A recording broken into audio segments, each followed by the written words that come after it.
Bonjour et bienvenue dans cette vidéo FAQ, mais avant tout, laissez-moi vous souhaiter une très bonne année 2025, plein d'amour, plein d'argent, plein de projets, mais surtout et avant tout la santé. Alors désolé si j'ai la tête dans le cul, je suis levé depuis 3 heures du matin, me demandez pas pourquoi, même moi je le sais pas. On avait dit qu'à partir des 1000 abonnés, on ferait une FAQ, enfin j'avais dit que je ferais une FAQ, c'est un plaisir personnel là, sur ce coup-là. On va le dire direct. Donc c'est parti. Les premières questions sont de David Loga. Salut, qu'est-ce qui t'a amené à Montréal? Le Bitoroute est toujours dans ta liste. D'ailleurs, d'autres debunks en projet? Déjà, qu'est-ce qui m'a amené à Montréal? L'avion.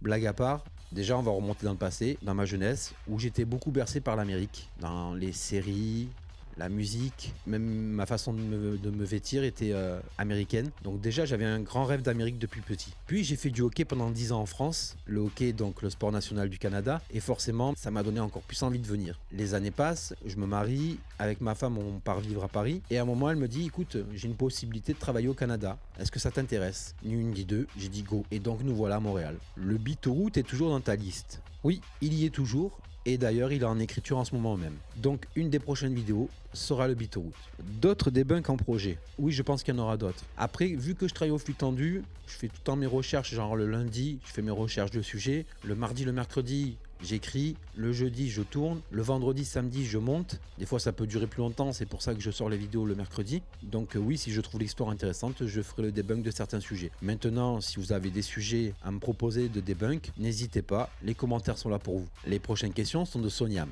En référence à une vidéo et à mon commentaire passé où tu parles de ta fille comme promis, ma question est quel âge as-tu? Plus sérieusement, as-tu des nouveautés en projet? Par exemple, vu que ta fille t'aide beaucoup dans ce concept, ça serait sympa de faire un petit duo, non? Alors, la question de mon âge. Je me demande si je dois te mentir. Non, quand même pas. En fait, j'ai 45 ans. Voilà. En ce qui concerne ma fille, c'est un peu plus compliqué de faire un duo avec elle. Pourquoi? Je vais t'expliquer. Elle était venue en octobre 2023 pour l'Halloween et elle était restée à peu près jusqu'à après le jour de l'an où on était tous rentrés ensemble pour les vacances. Pendant cette période où elle était au Canada, c'est-à-dire 3 mois, elle m'a aidé un petit peu. Mais voilà, elle va avoir 20 ans. C'est en général, je pense plutôt aux copains, aux amis, au réseau, aux jeux vidéo, parce que ma fille est fan de jeux vidéo. Donc un duo avec elle, toi, moi, j'y crois pas trop. Mais bon, j'aime bien ta question et je vais lui demander. Des nouveautés en projet, j'en ai quelques-uns, comme essayer plusieurs formats sur la chaîne YouTube en espérant qu'ils vous plairont. C'est l'avantage aussi de YouTube, c'est qu'on peut essayer beaucoup de choses. Après, des projets plus personnels et des projets dans mon travail au Canada. On passe aux questions de Sabrina. Hello, moi j'ai plusieurs questions. Qu'est-ce qui t'a poussé à faire ta chaîne? Aimerais-tu visiter des endroits hantés? Si oui, lesquels? Quel film d'horreur nous recommandes-tu? Tes préférés? Merci, bonne journée et joyeuses fêtes. Joyeuse fête à toi aussi déjà, même si c'est un peu passé à l'heure où je tourne cette vidéo. Qu'est-ce qui m'a poussé à faire ma chaîne? Déjà, il faut savoir que cette chaîne n'est pas la première. Avant, j'avais une chaîne de vlog où je faisais des visites du Canada, du Québec. Franchement, je m'ennuyais un peu.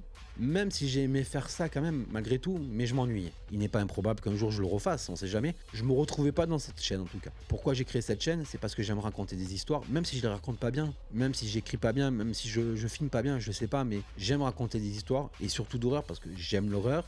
J'aime le paranormal, j'aime l'étrange, j'aime les mystères. Ça, c'est un truc qui me fait kiffer, même si des fois ça me fait peur, parce que je suis quelqu'un qui est très sensible à ça. Mais je kiffe raconter des histoires aux gens. Et ça, c'est un kiff total. Et ça me fait un complément de travail, en plus de celui que j'ai déjà au Canada. Donc, j'ai l'avantage, j'ai 2 travails passion. Et quand je me lève le matin, je suis content de les faire. Est-ce que j'aimerais visiter des lieux hantés et lesquels? Alors oui, j'aimerais en visiter, comme par exemple la maison de Conjuring, la maison Winchester. Qu'est-ce qu'il y a d'autre? Le château de Frontenac à Québec. Paraît qu'il est hanté, donc pourquoi pas aller un jour dormir là-bas. Ce que j'aimerais faire aussi, c'est une nuit dans l'hôtel où on a débunké cette vidéo, qui est pas trop loin de chez moi, je crois, qui est à 1 heure, 1 heure et demie aux États-Unis.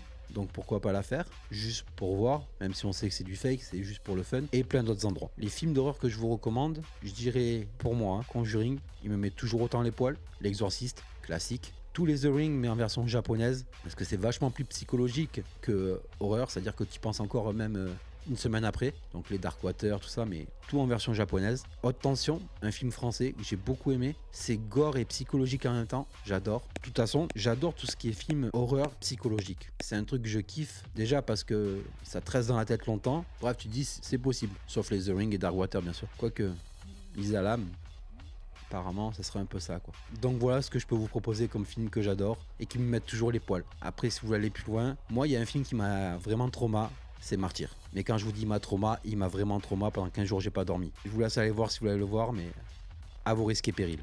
Et pour les dernières questions, on passe aux questions de Kevin Lovray. Pour la FAQ, qu'est-ce qui t'a amené à créer ta chaîne et ce type de contenu? Est-ce qu'il y aura de nouveaux concepts? Est-ce que tu as une formation professionnelle? Qu'est-ce qui m'a amené à créer ma chaîne et ce type de contenu? Comme j'ai dit tout à l'heure, c'est de l'envie de partager ma passion pour l'horreur, le mystère, l'étrange et le paranormal.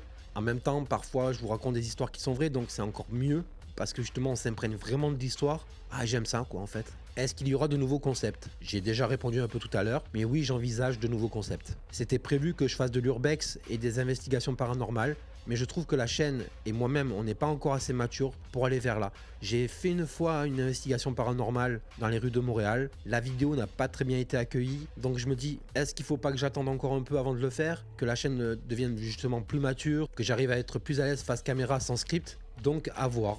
Mais c'est sûr que ça va arriver à un moment ou à un autre.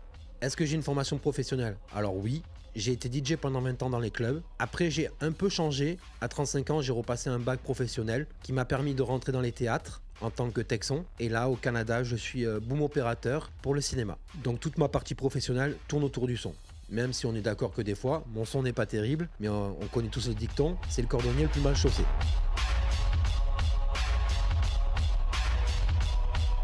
Sur ce, merci beaucoup d'avoir posé vos questions. C'était super intéressant de vous répondre. Et c'était super intéressant même de la faire, cette vidéo. C'était un bon exercice. On se dit à une prochaine vidéo. Des bisous.